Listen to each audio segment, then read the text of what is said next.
There's a lot to be smiley and cheery about. Sophie Woods is a thriving florist and author. She runs the flower shop with her mom's help and is actively still penning words down for her next project. At the moment, she's got an indie book that's received positive reviews from the likes of Lisa, a childhood friend. Her mom, Evelyn, has been anticipating the bestseller list, but Sophie thinks she's still got a whole lot to prove before her name could end up there.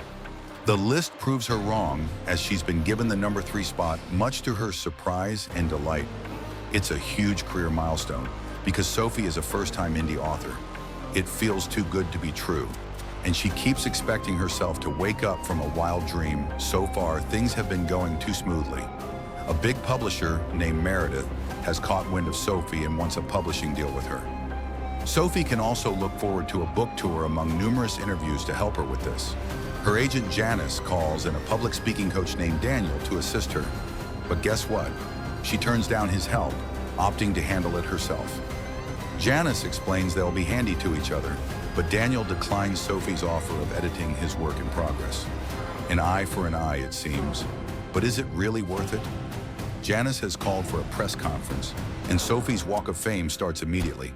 There's no time to prepare, and she'll need to give her first public speech right away. The press conference is a disaster. Sophie has stage fright, and it shows through her stutter, and fidgeting Janice steps in to save her from total embarrassment, and then apologizes for springing up the conference without forewarning. But there is a looming book tour.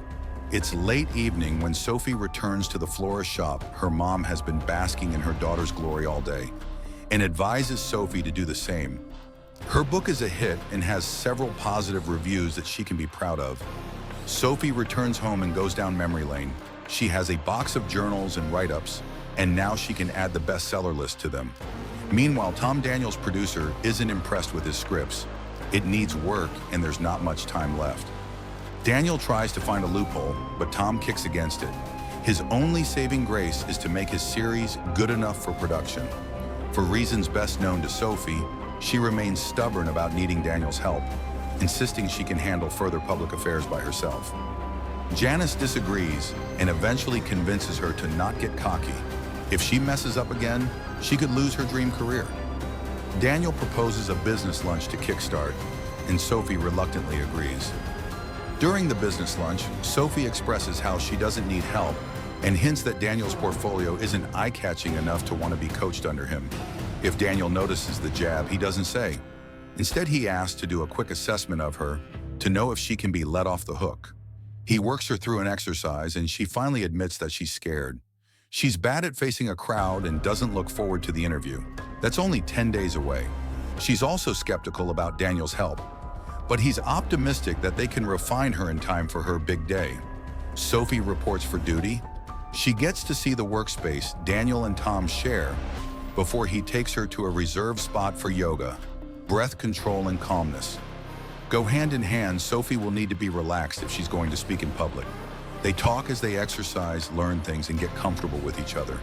The session is interrupted when Evelyn texts, needing Sophie to cover for her at the flower shop. Daniel walks with Sophie to the shop, and it's an opportunity to hand in a monologue she should memorize. She'll recite the monologue when the time is right in front of a group of friends to test how well she's mastered her public speaking skills. The monologue is from Romeo and Juliet, and Sophie remarks that she's not a fan. In her opinion, love is rational. Daniel counters that if she has such a view, then she's never been in love. They've still got a meeting. The following day, Daniel plans to work with Sophie's fears to further harness her skills over dinner with Evelyn. Sophie admits that she's learned a thing or two from Daniel, but it's nothing life-changing. To confront Sophie's fear of heights, Daniel picks a tall building that also holds sentiments for him. It takes a moment, but Sophie starts to relax, especially when she sees the view the ledge has to offer. The whole city is on display, jogging their memories from his high school to her first apartment. They even take a picture together after Sophie helps Daniel keep to tradition and take one for his dad, who lives upstate now. Sophie isn't the only one who has a big day to prepare for. Friday comes, and a nervous Daniel sends in his final draft of scripts for review. Now he'll have to wait for feedback. The next fear Sophie needs to face is skating. She was good at it until she took a fall and had to get surgery. Regardless, she's still got the moves. Turns out, so does Daniel. With her fears confronted, they move on to body language, an avenue for them to get closer, metaphorically speaking anyway. Sophie tries to learn her lines to the teeth, but Evelyn advises that there is room for improvisation, and Sophie should take it easy on herself. When her mother leaves, Sophie goes back to practicing her lines. The trial run is here, and Tom comes to help set up the tech for Sophie's speech. There's a small waiting crowd, and Sophie is nervous to face and address them. When she gets on the stage, it's worse. She's struggling to remember the techniques, struggling to keep her breath under control, and unable to stomach another minute, she bolts, and Daniel quickly addresses the confused crowd before going after her. Sophie is frustrated that she's made no headway with the situation. She snaps when Daniel tries to encourage her, remarking that public speaking is easy for him, so he can't pretend to understand her stage fright like every other human. Daniel has his own shortcomings. He's not much of a writer. Sophie can sympathize with him and offers to help him edit because she wants to return the favor. He's been patient and kind with her. Daniel agrees to let her help him during their next meeting. Sophie pinpoints her biggest fear as standing in front of a crowd and being perceived as weak. The phobia started after her dad passed away. She wanted to prove she was okay, but it backfired, and she's still not over how people took pity on her at that moment because she wasn't stronger. Daniel assures her she's strong, talented, and beautiful. The last adverb catches her attention and threatens to cause awkwardness, at least until Janice's call interrupts. The talent agent has arranged for Sophie to be on a podcast. Daniel thinks it's a good medium to help Sophie practice facing a crowd. While they're talking, he gets an idea he's sure will help Sophie address a fear she's failed to mention. Sophie excuses Daniel and Tom so they can talk. Feedback is in, and the producers are asking for a whole new idea. Tom comes up with one tailoring episode about real-life clients like Sophie.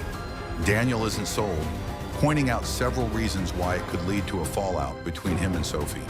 Tom persists that they could draw inspiration and let Sophie know what they're up to after her interview. Daniel agrees on the grounds that they'll scrap the idea if she's uncomfortable with it. Sophie is afraid of small spaces. It's the fear she failed to mention to conquer it. Daniel enlists Evelyn's help, and she lends them a closet in the flower shop. They pretend it's a podcast space, and Sophie's worries start to melt away in small spaces full of lovers and two attractive people. It's inevitable that they have a moment, and like every legendary movie, that moment gets interrupted. Daniel and Sophie break their gaze the moment Evelyn pulls the door open to ask for a favor. Sophie has a gift for Daniel. It's a writing journal that should help him with his writing, and Daniel appreciates the gift, promising to check it out the minute he gets home.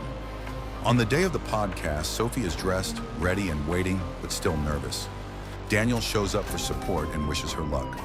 When Georgia calls Sophie in, the anxiety intensifies. When Sophie learns there's a new segment that's been added to the show, she hasn't practiced for it, and she starts to fidget even though Georgia tells her it's no big deal. Sophie remains a deer in the headlights, and Georgia finally notices when she finds her voice. Sophie calls off the podcast and lies that she's under the weather. Georgia believes her and agrees to reschedule immediately. Sophie shuffles out and pulls Daniel along with her before her cover gets blown. Sophie sulks outside the building, beating herself up about messing up but desperate to get over her issue in time for the next milestone. Daniel sympathizes with her and suggests they have a dinner date to help relax and recover. Daniel meets Sophie at the restaurant, penning something down. She tells him she's working on her second novel, something she's planned to do regardless of her rising fame. Sophie writes because she has control of what happens, unlike the real world. She feels empowered when writing the same way Daniel feels empowered on a stage. Daniel has read her book and sincerely admires it, noting that it carries a unique, powerful voice that cannot be silenced. This inspires him to suggest that she approach her book tour not as a mere formality or technicality, but as a real opportunity, almost an agenda to continue sharing that vital voice cue, the romantic music. And Daniel asks for Sophie's hand to dance. They're about to kiss when the song switches to something more upbeat, and they follow suit, becoming playful and momentarily forgetting about their undeniable feelings for each other. Sophie remembers Daniel's scripts and asks him about them.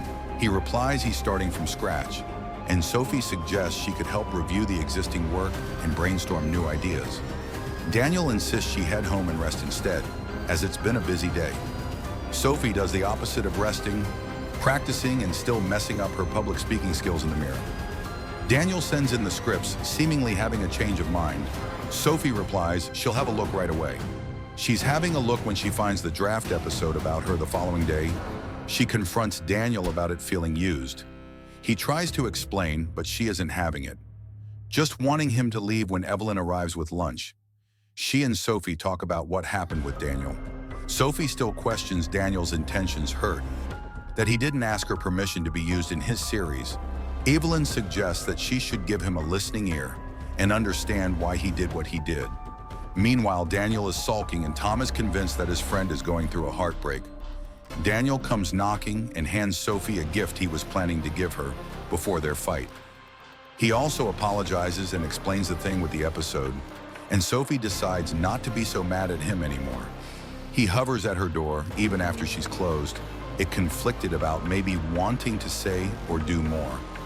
Ultimately, he walks away. Sophie takes out his gift from the bag, revealing a framed picture they took at the ledge of one of the city's tallest buildings. The big day arrives and Sophie tries to put herself and her emotions in order.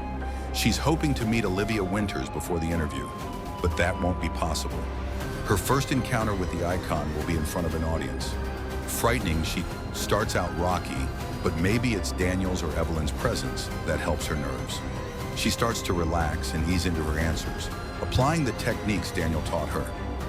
The interview goes well, and Meredith is ready to seal the book deal. Janice is also very excited and impressed. She points out that Daniel was all smiles watching Sophie. He's still waiting for her, and Sophie wastes no time running into his arms. The bad blood is behind them, and Sophie is more receptive about the episode about her. She suggests that they should collaborate on the project, one out of many to come. And as for that kiss, they reserve it for the end. Now that their fears are out of the